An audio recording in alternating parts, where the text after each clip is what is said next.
और देहरादून से बड़ी खबर, पहलगाम आतंकी हमले के बाद प्रदेश में अलर्ट। उत्तराखंड पुलिस को अलर्ट मोड पर रखा गया है। सघन चेकिंग अभियान चलाने के निर्देश दिए गए। पुलिस मुख्यालय की तरफ से आदेश जारी कर बस अड्डे और रेलवे स्टेशन पर चेकिंग अभियान। ये बड़ी खबर आपको बता रहे हैं देहरादून से। ये बड़ी खबर, तो तस्वीरें आपके सामने हैं। तस्वीरों में भी आप देख सकते हैं पुलिस मुख्यालय की तरफ से आदेश जारी हुए हैं। बस अड्डे और रेलवे स्टेशन पर चेकिंग अभियान चलाया जा रहा है। तो पहलगाम आतंकी हमले के बाद प्रदेश में अलर्ट है। देहरादून से ये बड़ी खबर आपको हम बता रहे हैं। हालांकि उत्तराखंड सरकार की ओर से कई कड़े फैसले लिए गए हैं और उन कड़े फैसलों में अगर बात करें यूसीसी को लेकर या फिर अवैध अतिक्रमण को लेकर, अवैध मदरसों को लेकर लगातार प्रशासन की ओर से कार्रवाई की जा रही है। और चारधाम यात्रा में 19 लाख से ज्यादा श्रद्धालुओं ने पंजीकरण करा लिया है। ऐसे में उनकी सुरक्षा में कोई चूक न रह जाए, इसके लिए सुरक्षा को लेकर तमाम इंतजामात। दोनों रेंज DIGs को हमने निर्देश दिए हैं, हमारे अलर्ट रहे, फील्ड ऑफिसर्स रोड पे रहें और संदिग्ध व्यक्ति है, संदिग्ध वस्तुओं के चेकिंग करें। और रेलवे स्टेशन, बस अड्डे, ऐसे जगह पे पब्लिक प्लेसेस पे रात भर की कई डिस्ट्रिक्ट्स ने चलाए। और थोड़ा फिर क्योंकि कंटिन्यूस चलता है, फिर बीच बीच में हमने आकस्मिक रूप से चेकिंग करें और अलर्ट रहने के निर्देश दिए। जैसे वही आपत्तिजनक कोई भी वस्तु, यानी कि मैं कह रहा हूँ आर्म्स लेके कोई चल रहा है, कोई ऐसी IED टाइप्स के बेसिकली आतंकवाद की घटना को देखते हुए जो हमारे पुलिस का ट्रेनिंग हो रखी है, प्रोटोकॉल के हिसाब से अलर्ट उसमें कराया गया। और पहलगाम की आतंकी घटना के बाद सभी जगह मुस्तैदी बरती जा रही है। हरिद्वार में भी इस घटना के बाद जगह जगह चेकिंग अभियान को दुरुस्त कर दिया गया। SSP हरिद्वार ने बताया कि घटना के बाद से सघन चेकिंग अभियान को तेज कर दिया गया है। रेलवे स्टेशन, बस स्टैंड के साथ साथ सभी धार्मिक स्थलों पर सघन चेकिंग अभियान तेज कर दिया गया। आतंकी घटना के बाद हरिद्वार पुलिस पूरी तरीके से सजग है, चौकस है। इसके क्रम में हरिद्वार पुलिस में जितने भी महत्वपूर्ण इंस्टॉलेशंस हैं वहाँ पर लगातार चेकिंग की जा रही है। महत्वपूर्ण इंस्टॉलेशन की जो सुरक्षा की जो SOP है उसको भी लगातार हम लोग फॉलो कर रहे हैं। साथ में सिटी और ग्रामीण दोनों ही क्षेत्रों में हमारा जो पुलिस बल है वो लगातार चेकिंग में लगा है, कर रहा है। साथ ही और संदिग्ध लोगों की अगर कोई ऐसी बात सूचना हमें प्राप्त होती है तत्काल उसको वेरीफाई भी कराया जा रहा है। मैं इसमें समस्त हरिद्वार वासियों से भी ये कहना चाहता हूँ कि अगर कोई ऐसी संदिग्ध व्यक्ति या वस्तु अगर इस तरीके से कोई उनके सामने पाया जाता है तत्काल पुलिस को सूचना दें। और हरिद्वार पुलिस पूरी तरीके से सुरक्षा को करने के लिए सक्षम है। और इसी खबर पर अधिक जानकारी के साथ हरिद्वार से संवाददाता महावीर नेगी हमारे साथ जुड़े हुए हैं। महावीर नेगी, आतंकी सरगना लगातार पाकिस्तान में बैठकर फरमान सुना रहे हैं और उनके स्लीपर सेल भारत में काम कर रहे हैं। स्थानीय लोग उनकी मदद कर रहे हैं। ऐसे लोगों की पहचान को लेकर क्या कदम?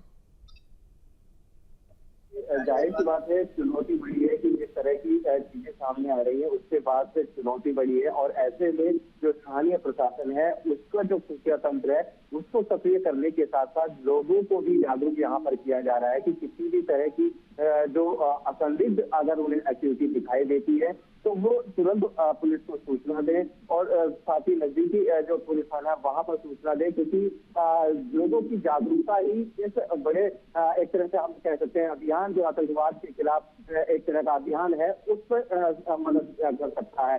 इसके अलावा अगर हम लोग चौकसी की बात करें तो चौकसी को लेकर तमाम जो धार्मिक स्थल है जहां पर की ज्यादा बड़ी संख्याओं में लोग जमा होते हैं या फिर ऐसी जगह है जहां लोग इकट्ठा हो रहे हैं, तो वहां पर लोगों को इकट्ठा होने की जो चीजें हैं और साथ ही जो खुफिया तंत्र है उसको यहाँ पर सक्रिय किया गया है। साथ ही साथ जो बॉर्डर एरियाज है, क्योंकि उत्तराखंड का जो बॉर्डर एरिया है वो उत्तर प्रदेश के कई जिलों से भी लगता है, चाहे हरिद्वार की बात करें या फिर कुमाऊं की तरफ कई जिलों की बात करें, तो ऐसे में जो बॉर्डर एरियाज है उन पर भी जो सघन चेकिंग अभियान है उसको तेज किया गया है।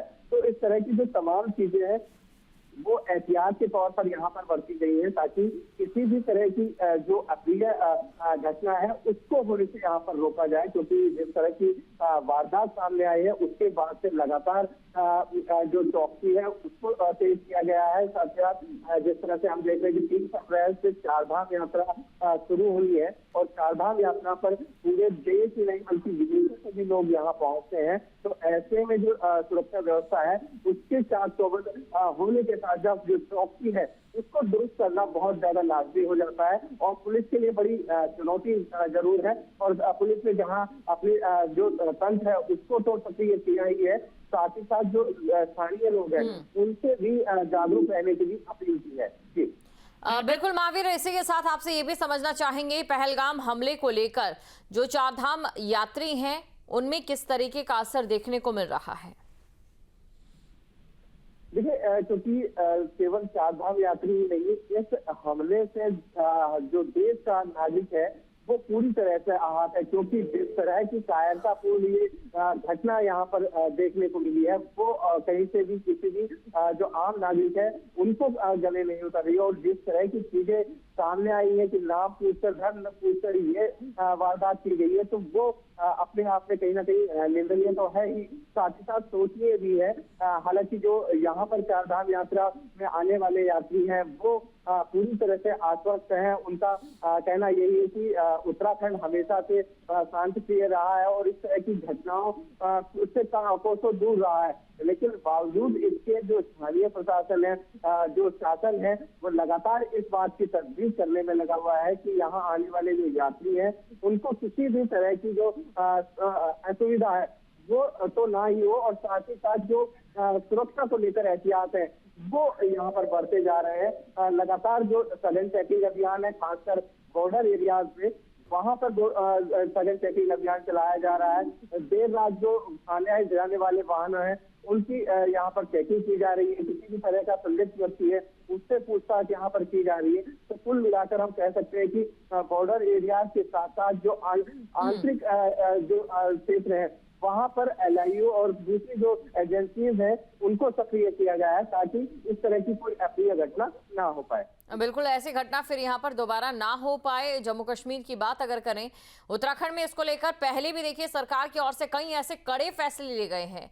हमने जम्मू कश्मीर में देखा धारा 370 हटाने को लेकर कितने हताश नजर आए, लेकिन उत्तराखंड की अगर बात करें तो यहाँ पर भी सरकार की ओर से कई कड़े फैसले लिए गए हैं। उनको लेकर क्या स्थिति है, चाहे बात UCC को लेकर करें या अवैध मस्जिदों को लेकर बात करें? तो देखिए, क्योंकि लगातार हम देख रहे हैं कि उत्तराखंड सरकार लगातार जो बड़े फैसले हैं वो यहाँ पर ले रही है, चाहे UCC वाला मामला हो, क्योंकि UCC को लागू करने वाला उत्तराखंड पहला राज्य है देश का। इसके अलावा जिस तरह से अवैध तरीके से जो बाजारें बनी हुई हैं उन पर यहाँ पर लगातार बुलडोजर की कार्रवाई की जा रही है। साथ ही साथ जो मदरसे हैं, जो मदरसे भी अलग अवैध तरीके से यहाँ पर चल रहे हैं, उनके खिलाफ जो सीलिंग की कार्रवाई यहाँ लगातार की जा रही है। तो कुल मिलाकर कह सकते हैं कि उत्तराखंड सरकार ने काफी ठोस कदम यहाँ पर उठाए हैं। और इसके अलावा अगर बात की जाए किसी स्थानीय स्तर पर इस घटना के बाद से इन जो हालांकि जो विपक्ष का लगातार इस पर सवाल उठा रहा था कि धर्म विशेष को टारगेट किया जा रहा है, लेकिन सरकार की तरफ से साफ किया गया था कि किसी धर्म विशेष को टारगेट न करके केवल जो अवैध तरीके से जो बने हुए धार्मिक स्थल हैं या अवैध तरीके से जो मदरसे या फिर शिक्षा संस्थाएं चल रही हैं उनके खिलाफ ये कार्रवाई है। लेकिन फिलहाल अभी हम अगर बात करें तो विपक्ष का साथ भी मिल रहा है, क्योंकि अब इस कार्रवाई को कहीं ना कहीं विपक्ष भी मान रहा है कि जायज है और ठोस कार्रवाई यहाँ पर होनी चाहिए। लगातार जो चीजें हैं वो यहाँ पर की जा रही है सरकार की तरफ से, हर वो कदम यहाँ पर उठाया जा रहा है जिससे कि किसी भी तरह की जो अप्रिय घटना है, पहलगाम जैसी घटना है, वो यहाँ पर रिपीट ना हो। बिल्कुल, चारधाम यात्रा को लेकर देखिए संख्या भी बहुत ज्यादा पहुंच रही है।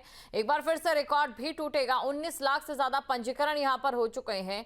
एक बड़ी चूक वहां पर देखी गई है। पहलगाम में जो हमला हुआ, 107 बिंदु निर्धारित किए गए थे जहां पर संभावित आतंकी हमले हो सकते थे। उसमें पर्यटकों पर आतंकी हमला, वो भी ओपन फील्ड में, वो सबसे आखिर में था। यहां पर कुछ इस तरीके की सूची बनाई गई है या फिर इस तरीके की तैयारियां देखी गई?